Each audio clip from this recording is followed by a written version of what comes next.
Sustainable Development Goal 10 has to do with reducing inequality within and among countries. Reducing these inequalities is crucial to ensuring that countries achieve the sustainable development goals. Developed countries seem to be making significant strides toward lifting people out of poverty, but many developing countries continue to struggle to ensure they reduce poverty.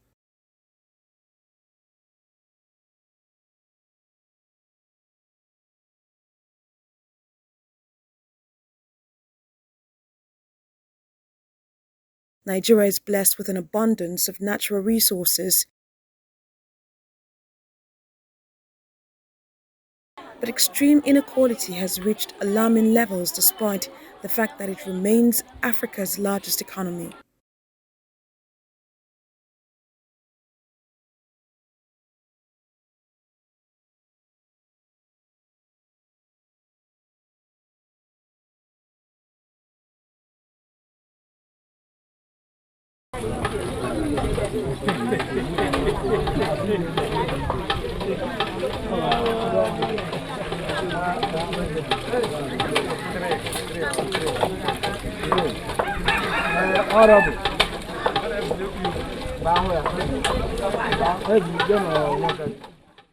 This economic inequality can best be viewed in many local communities across Nigeria. For many communities, access to basic amenities is a challenge. No empowerment, no hospital, no health center, no better school, no market, no good road. We actually lack so many social amenities in this community. Unlike this hotel, you can see don't have toilet. You can see the type of toilet we use here. The empowerment is not there. Most of our youth, by the time we get to the coast, you see them throwing sand, digging sand. No youth empowerment. Money no day, no good for woman to work. But I dey do am like this to carry sustain the life. Like this 3 drum go come out 2 jerrycan, we dey sell am 9,000. Then after when I pay 1 corner, they buy am 300. 1 corner of banga they buy am 300. So if I get this 3 for 2 jerrycan, when I pay finish, the money don't small. You no even reach to carry buy garri. Children what I get it plenty, full dozen. I can no longer eat 3 square meal a day. And this is the country where we have people that are collecting 35 million every month. We the commoners cannot eat 3 square meal a day.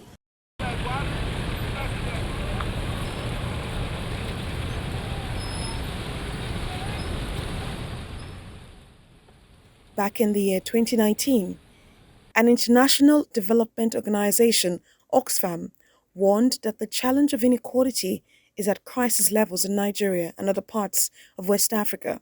It also noted that West Africa's governments were the least committed to reducing inequality on the continent.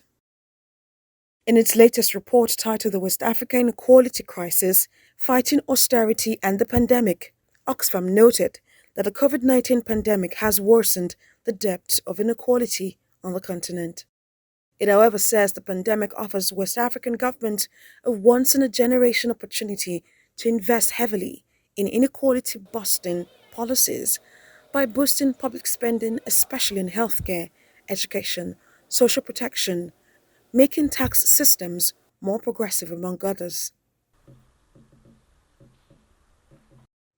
In its 2021 commitment to reducing inequality index, a global ranking of governments based on what they are doing to tackle the gap between the rich and the poor, Nigeria ranked 157 out of 158 countries. So, what exactly does this mean?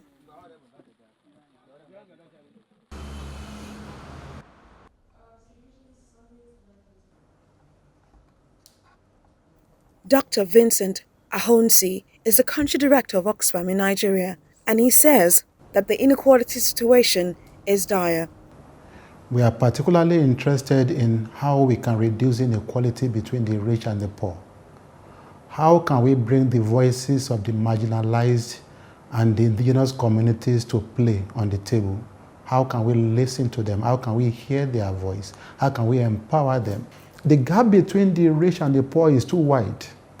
We have a country where the rich are getting richer and the poor are getting poorer. I think the report is quite timely in terms of Nigeria. Here we're trying to, we did a study. We want to find out what is the commitment to reducing inequality index in West Africa. And in West Africa, we're talking about 16 countries now. And Nigeria happens to be one of them. But quite unfortunately, this is the second of the reports, of the annual reports. This is the second one. And quite unfortunately, Nigeria did not do very well at all. We have instances where Nigeria commits roving be around 5% of its GDP, or no, sorry, of its income to health. We have about 7% or less than that committed to agriculture. We have Nigeria actually, the working environment for the people has become not too conducive for the workers. We have a Nigeria where the tax system has become something that of concern to us. It is high time we have to be thinking, what pro-poor activities can the government implement? How can we be more pro-people, more pro-poor, and more pro the majority of Nigerians? And Nigeria is going to be one of the easiest countries to rule if our leaders can listen to the voice of the people, because Nigerians are not really interested in having a Nigerian on the street is not really interested in having 10 cars. He or she wants to live a good life, have his children or her children in school, and have a roof over his or her head, and have his or her daily bread. Nigerians are satisfied with that. And that is what we think the government should be able to come in and bridge that gap between the rich and the poor.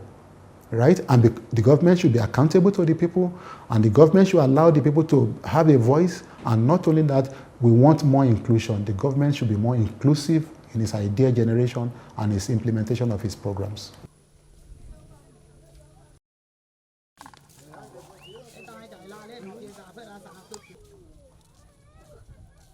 Civil society organizations are speaking up for the rights of communities and empowering them to achieve social accountability. Waiting be the problem of the community, we could gather them, talk about and what we're until government started doing.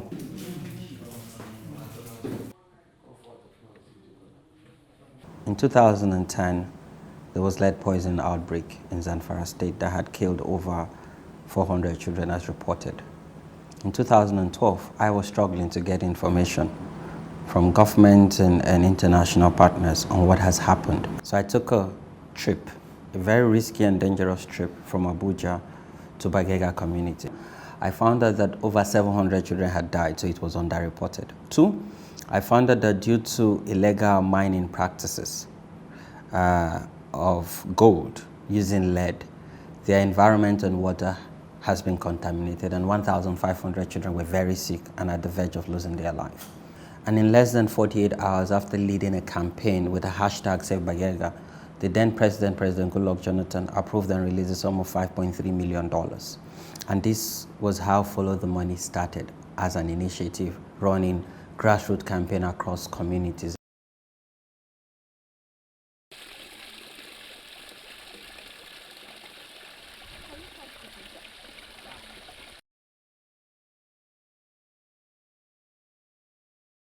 According to the UNDP's Niger Delta Human Development Report, over the past 4 decades, the issues confronting the Niger Delta region have caused increasing national and international concerns.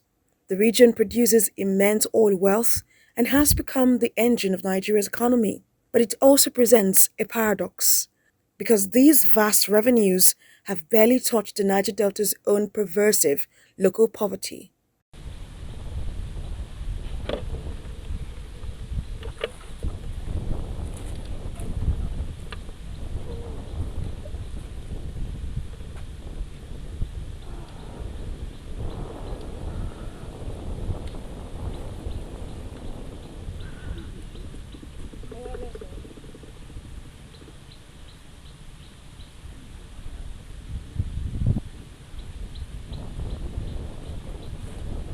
Niger Delta stakeholders say that despite the region being the goose that lays the golden egg, the region is still grossly characterized by poverty and lack.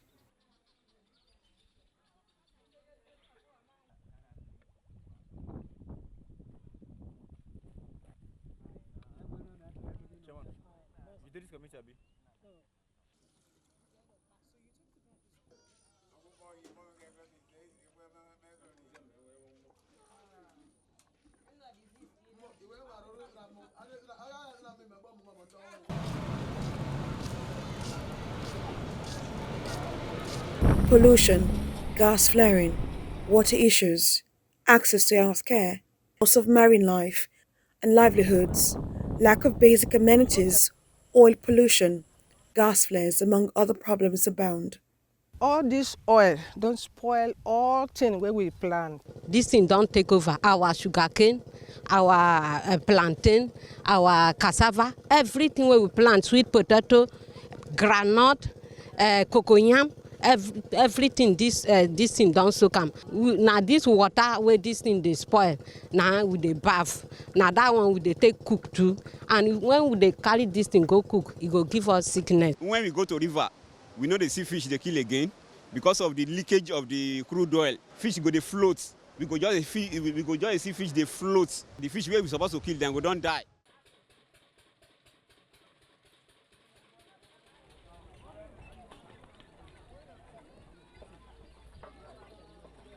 The level of underdevelopment and the poverty of the oil-bearing communities cannot be overemphasized. The oil, gas, and mining sectors are based on a tripod. So we have the communities on the one hand, you have the companies on the other hand, and you also have the government on the one side. Now, the way the extractive sector is configured is such that the government gets into business relationships with, the companies, and in the process, they raise revenues or receipts that are now expended in addressing the social and economic needs of the society, of the state, of the country, and so on, and the communities too. Now, the way the oil gas sector in this part of the country is governed is actually, it actually leaves a lot to be desired. The actual benefits derived by the communities, from the oil, gas, and mineral resources that are being extracted from their backyards, we find a situation where most of these communities are actually living in squalid conditions. It is one of such issues that birthed the Power Voices Partnership Fair for All project within 6 extractive states: Delta, Imo, Akwa Ibom, Cross River, Rivers, and the Federal Capital Territory, Abuja. The project is being implemented by Oxfam and Connected Development, and it seeks to build capacity and raise awareness on the socio-economic costs associated with the Nigerian extractive sector and pertaining to the marginalization of host communities. Major areas of intervention include prudent management of natural resources, participatory budget, fiscal transparency, fair natural resources governance, economic literacy, fair taxation, and gender justice. The Power Voices Partnership, Fair for All. Fair is fiscal accountability for inequality reduction. And what it entails is it's a campaign that we actually developed to support the global Even It Up campaign, which is a campaign against inequality. And so that campaign has a couple of thematic areas like fair taxation, fair sharing of natural resources, particularly for us, oil and gas, and participatory budget system. And so the campaign in Nigeria supports these 3 legs of the project to ensure that there's fair sharing of natural resources to provide for or to finance budget that actually provide the kind of development that we need across various levels, community, state, and federal level as well. Some of the gaps that we intend to address through this project is to see how we can promote a participatory budget system at community level. We realize that our budget system has been an envelope system from the very start, and it's still what we have at the moment. even though we hear some semblance of zero-based budget. But what we see practically is an envelope system where items are keep repeating themselves over and over the years. And so we want to use this project to actually promote participatory budget, where there's need assessment, by the community people and for the community people, and those needs are harvested and actually imputed into the budget, whether at state or at federal level, or even at local government level, as the case may be. So for us, in the Power of Voices Partnership Fair for All, Connected Development has done quite a lot of interventions in oil host communities to look at ensuring that oil companies are operating in such a conflict and fragile-free areas that their relationship between the host communities are really very good. And then we have empowered host communities also to understand some of the global trends that are happening now, like gender inclusion. For example, in Obodogwa community, we discovered when we came on board that in their community development committees, they never had any woman operating within the CDC. And so we engaged them, trained them on gender inclusion. And as we speak now, they have 50-50 representation for male and female. And then it has led to improved developmental trend that those things that affect women are now being better captured in their development plans. In the case of the oil host communities, could the Petroleum Industry Act be the game changer? So the PIA is a step in the right direction. It's not enough. The content is not enough in various spheres, but we are trusting that communities will be able to appreciate what they have at the moment. Communities do not appreciate the 3% community funding therein, but again, it's better than nothing, and we are encouraging communities to appreciate what they have at the moment and also use that as a stepping stone to engage for better amendments in the future. And so for communities, for us, we want communities to not just see the PIA as 3%, but to see it as a holistic step forward from what they used to have in the past. To also see it as an instrument to help organize them at community level, see it as a step for them to put themselves together such that they are able to have one voice when they speak, address policy issues and all of that. So we want the PIA for communities to also see the PIA as an opportunity for them to organize and be able to appreciate the implementation of the community funding when the board is put in place, for example, and when the communities also, the technical working group at community level is also put in place, so that they are able to harvest needs from community, present their budgets and get it approved by the board, and also be able to see that 3% as a stepping stone in the right direction for them. We will want the PIA to address gender issues, specific addressing women and girls issues, providing basic and essential amenities for women and girls at community level. It's really exciting that we now have a Petroleum Industry Act. And I must commend President Muhammadu Buhari, but most importantly, I must commend the National Assembly, the leadership of the National Assembly. This has taken a decade, to get it passed and get the president to sign. And we've seen some level of ownership from rural host communities. But one of my major concerns, and it's not enough, having this law is not enough. How can we accelerate and ensure speedy implementation of this law? But one key problem or one key challenge that key stakeholders like us have identified is the fact that the percentage, and this caused a lot of tension during the debate, 3%, 7%, and finally 3%. I believe we could do better. And as we engage, there are other emerging issues, there are other emerging trends, and these laws will become obsolete after a while. So I believe that it's important that we're able to ensure speedy implementation, but we're able to also review these laws in an honest and open manner, where as we generate revenues and get income for Nigeria, we must also review upwardly what goes to communities. And let's have a clear framework on how we set up people who sit on this board and ensure that the voices, the agitation, and the responses of communities are properly captured, but not only captured, but the feedback and responses in a timely manner.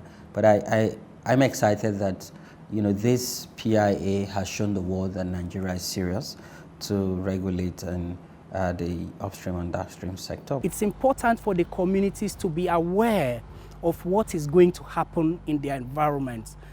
Most times, community members just sit down and hear that a company has been given a license to operate in their backyard. Now, this violates the principle of free, prior, and informed consent. Communities have a right to know before the exploration even happens, not to talk about the extraction. But most times, the companies do not do this. The government does not inform the communities. Then, the other part has to do with actual knowledge of the terms of the contract. So what are the terms written into this contract? Communities should be aware of what is going to be their share from all the transactions between government and the companies. They should know, for instance, who is going to be employed, how many are going to be employed, how many men, how many women, how many youths. They should know, for instance, what is going to be the environmental impact of this oil operation happening. They should know, for instance, what the company plans to do to remediate that environmental impact. So all this should be documented, and the communities have a right to know what is in these documents, because that's what they would use to hold the companies accountable. Well, that wraps it up on this edition of Community Forum. Don't forget you can watch this episode, previous or subsequent episodes on our YouTube channel. You can also invite us to your communities. Tell us what you want the government to do to make life better. Thanks for watching. I am Sarah Yeku. I'll see you next time.